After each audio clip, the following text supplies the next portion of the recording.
This isn't my first time in Sweetwater. I actually used to work here for about 8 months. Right after I graduated college, I worked in the retail store just across the hall, and I got to know the studio guys really well. And I ended up subbing for Nick, who helped produce this record and played drums on this record for a few songs. Jordan was an employee here at Sweetwater, worked in our store for a long time, and then ended up moving to Los Angeles. She's not only a great drummer, but she's a songwriter and she's a singer. And she's a very multifaceted, accomplished artist that has a pretty clear vision of what she wants to do. Hey, what will make you turn around? Follow the wind and put your phone down. Hey, maybe just another round. Glove box searching for the loose change. Driving 50 on the freeway down. On the freeway down. So this is going to be my debut as a solo artist, but this is kind of my statement of who I am as a singer and a drummer and a songwriter. And it's really nice to be able to explore my own sound. Anytime you're making a record or an EP and putting your music out there and giving it to really talented musicians, it's a little bit scary, and it was kind of even more scary because I already knew them and I wanted them to like the songs and be interested in the songs. Then, after the first couple hours, everything felt so natural and so comfortable, and the tracks really started taking shape, and there's a very clear direction, which is something I really love about Mark's producing and Nick's producing, is it's really very clear and very defined. It's been an amazing experience, and I'm just grateful to be here.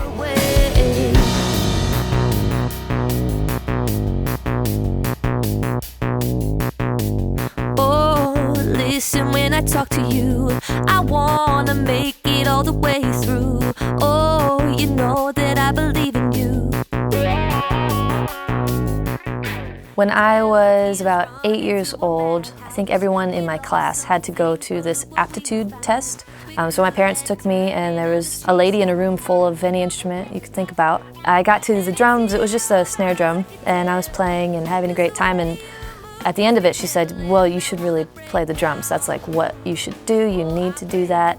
The first kit that I ever got, I was 12 years old, and I'd been playing for 2 or 3 years at that point. And Christmas morning, I walked downstairs. There was, this red Ludwig kit, and that was my first drum set. I actually played it until I was 22. How did we get so far? Over the course of playing out professionally, I've played on countless other brands, whatever's on the back line or whatever's in the music room. And I just kept coming back to Ludwig. When I had finally saved up enough money to upgrade and get a bigger kit, a better kit, I still went with Ludwig because it's just, to me, what drums sound like. So that's always been the heart and soul of songs I love, bands I love, drummers I love. It's always been Ludwig.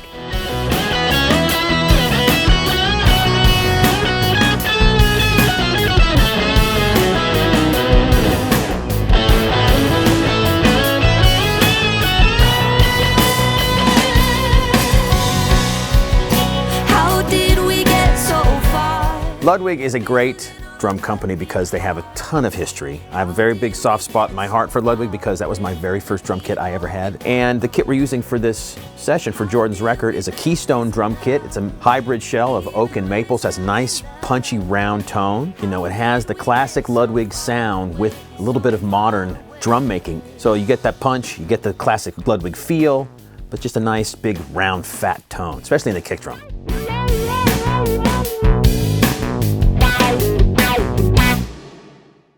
On this pass, on the eerie stuff, can you get a lot more extreme with the drawbar movements? Yeah, I'll grab a bunch of different ones. Sounds cool. Alrighty, Dottie, you ready to rock? Yeah. Jordan got in touch with Mark about making a record, doing an EP here at Sweetwater, and Mark came and asked me if I would like to co-produce. We had some great vendors involved in other projects, so we talked about this, and it would be cool to get Ludwig, Roland, and some of the people that she'd worked with involved, and just asked me to join in and make the music. Nick is a drummer who's also a songwriter, who's also a singer, and I think he identifies a lot with her and her music and what that's like to be in all three of those positions as a young musician. He's been there himself. And Nick also played a big part, vocally, and not only singing background vocals on the project, but, crafting what is that sound and how can we make this cross over into the pop world but not necessarily be a full-on pop record. Once I learned that we would be going forward with this project, I began sharing song demos with Mark over the internet. I think I sent like 15 different songs and then kind of narrowed it down. We came up with these 6 songs. They're all original and I wrote them all. So whenever I'm on the road, I like to just go back to my hotel room, turn on my computer, get Pro Tools going, and really get a good loop happening. There's a lot of internal loops in Pro Tools First that I like to use, and I can even layer my own guitar playing on top of them. Then I just kind of sing different melodies and ideas over until I get something I like. And then I can just record kind of an instant demo. And so what I love about that is that then it's stored on the cloud in Pro Tools First. There are a lot of great things about Pro Tools First. It's free, which is amazing. Has 16 tracks, which usually you don't need more than that when you're doing a demo. They have templates, so you can choose like a pop template, and it has everything already laid out and routed for you. And to me that's really important because I'm not an engineer and I don't have that skill set. Just having it there makes things really simple and really quick and allows me to focus on just creating. So another great thing about the cloud is not only having access to my music wherever I'm at, but the cloud collaboration. So I can share stuff really easily with whoever I'm working with. So a lot of times if I'm co-writing with someone, I write a lot for TV, so I have to send things very quickly back and forth. It's really nice to just have them get it off the cloud and they have the same session that I'm looking at. What Avid and Pro Tools do is help us tremendously because we can send the files back and forth. She has Pro Tools on her laptop, but I have it in my office. We have it here in the studio. It's so easy to upload these demos and these small files up to the cloud, bring them back down, make our little tweaks on this end, send them back to her, go back and forth, and then by the time she comes back here to record her songs for real, we're way ahead of the game. For this project, having the demos just on the cloud and sending them over to the guys at Sweetwater was super easy because when I got here, we were working with that same session. They make it easy. They're the industry standard for a reason.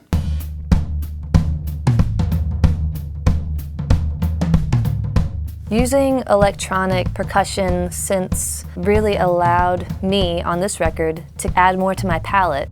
Electronic percussion is very cool in my opinion, and with Jordan's record, we set out to put the two together, acoustic drums and electronic percussion. I was trained as a jazz drummer, so for probably the first 10 years of playing drums, I hated anything electronic. And I worked here, and all we had at the time, because they were remodeling, was this TD-30, which is an electronic drum kit. And for a while I tried to not play it or touch it, but it was all I had. So eventually I started playing on it, and I kept playing on it, and it got to the point where I was playing on it for hours every day. And it made me play differently. Like, I didn't play it how I would play my Ludwig kit. What I really love is mixing the acoustic drum sound I love with the electronic sounds.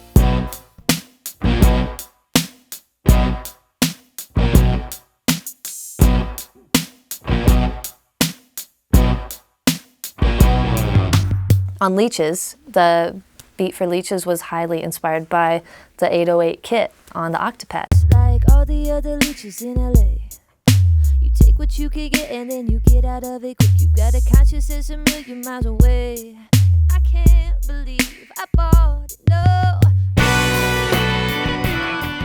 We added in, snaps and claps and affected reverb stuff from the SPD-1s, and the ease of editing and the quality of sounds is just amazing, and it's just clear, precise. It's Roland. There's nothing better. So we set up the whole producer desk full of Roland gear, and we just started beating on it during the songs and seeing what worked, and then just experimented with all kinds of different grooves on top of the acoustic drums that she was playing. Follow the wind and put your phone down. Hey, baby, just another round.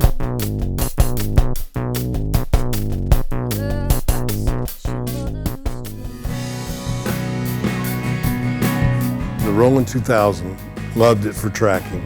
Had great sounds, great action, felt like a real piano. I think we used a Whirly and a Rhodes set up. So the RD 2000 was super user-friendly. We use the magic wheel and scroll through and find a whole dock of Rhodes sounds, a whole dock of whirlies, a bunch of effects, vocals, and that kind of thing. Their concert piano is great too. So very, very easy to get around and very nice piece of gear. I have a System 8 in my studio, and I do all these Instagram videos where I just play a little pattern on the System 8 and loop it, and then sing and play drums over it. I got it right when it came out, and it allows me to be so creative with my songwriting, and it really influences how a song is gonna go. Oh, listen when I talk to you. I wrote So Far on the System 8, and that sound is the whole vibe. So I love that keyboard, it's the best. What I loved about it was it had all the modern sounds, modern effects, but I'm still a button and fader jockey, so I want to be able to finesse the sound that way. And so it gives you the mod sounds, but then you can still tweak, and if you want to brighten up the sound, darken the sound, adjust the attack, it's right there. And I love synths that let you have immediate feedback by grabbing a knob. I have an affinity for old things, and that's great, but it's also good to have the sounds that, you know, people are looking for, the things that stick in your ears. And I think we found that with the electronic stuff we're using from Roland.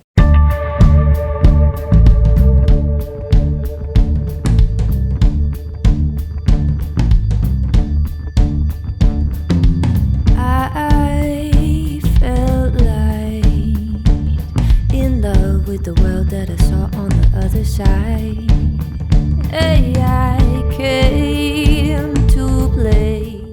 Ambition is kind of that feeling of when I moved out to LA, there's a culture there. In LA, sometimes it feels very easy to get caught up in everything, to worry about how many Instagram followers you have. And so that's why the tagline in that is ambition got the best of me, because everything in LA seemed hilarious and comical and kind of ridiculous, because at the end of the day, it's really all about music. So that song's about not getting caught up in your ambition. I can't believe it's happening. No, all my words unraveling and don't mean them anymore. Ambition got the best of me. Yeah, yeah, yeah. I can't believe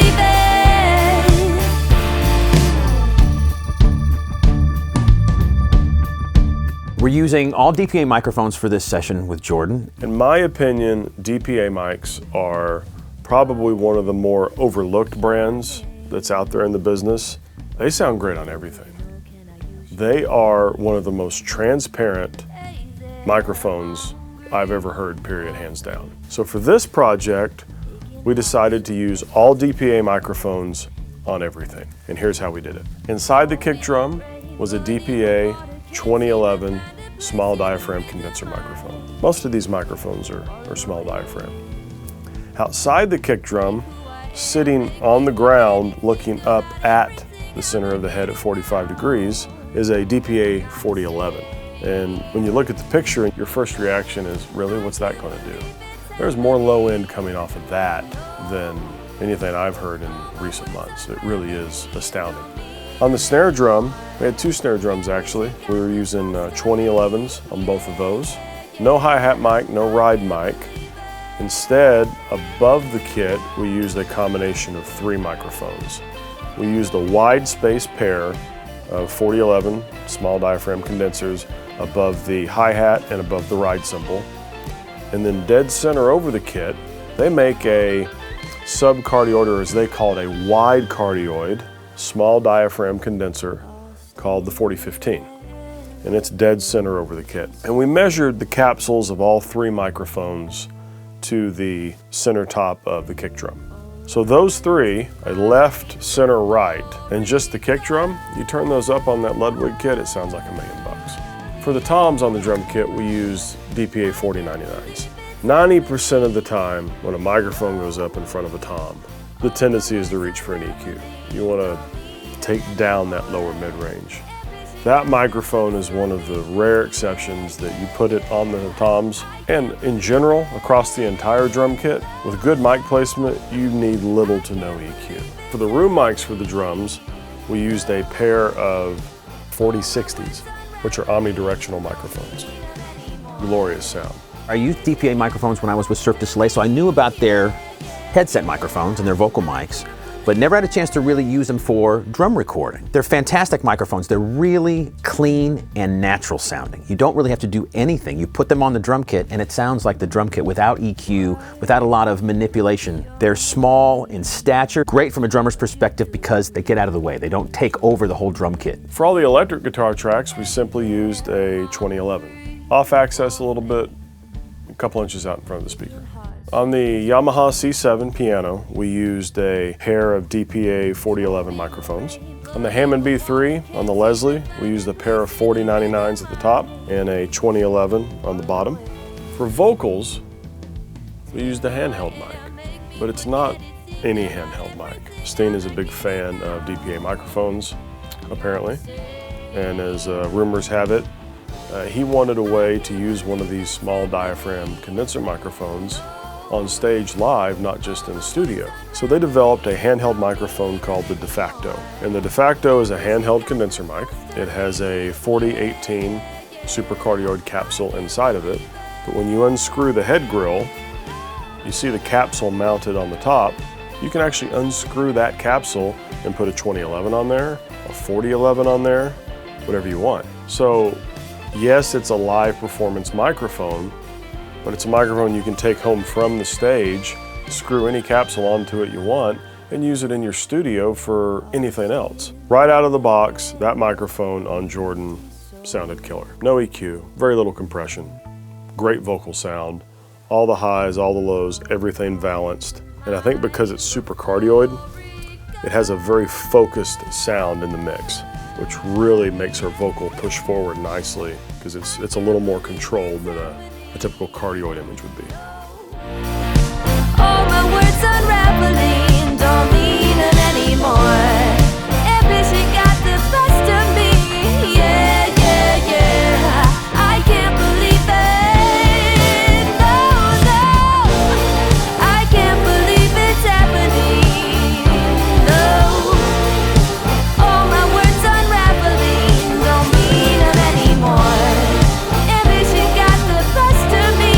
Yeah, yeah, yeah. I can't believe it.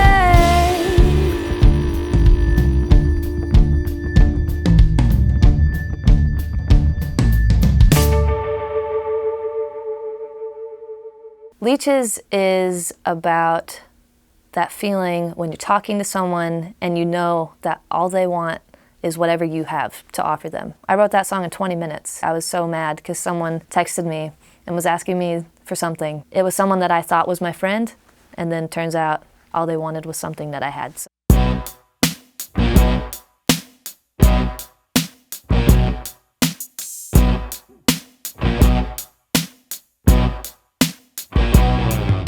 It's been really interesting to watch, as I've grown up, the shifting tide of women in music in general. And now it seems like it's a lot more common to see a woman playing a traditionally male instrument like the bass or the drums. Someone asked me who my favorite drummers were and I listed like 40. I didn't mention one woman. And afterwards I went home and was like, it's kind of messed up. So I think lately the trend has been that you're seeing more women taking control over their careers. Not even just drummers, but female artists are more in control of what's happening to them. And now people are actually acknowledging the talent and the hard work that all these women have put in, and they're fantastic musicians. And I think the playing field is now level, so people are choosing the best musician for the job, and they're judging people based on their skill level, which is how it should be. Ooh, you never seem to get. It has been really interesting that this first kind of statement I've had as myself as an artist, a solo artist, has been at Sweetwater, because this is where I started. This is my hometown. Ever since I was 10, my goal has been to play music and to make a living doing that. I just want to be involved in as much music as possible. I want to be playing and singing and writing every day. At the end of the day, if I can be proud of the music I made, my skill level on the drums or singing, and if I can always be improving, that's what I want. And obviously it's amazing to have songs recorded and share them with people. So having this EP reach as many people as possible would be awesome. But just getting the chance to play music every day is my dream.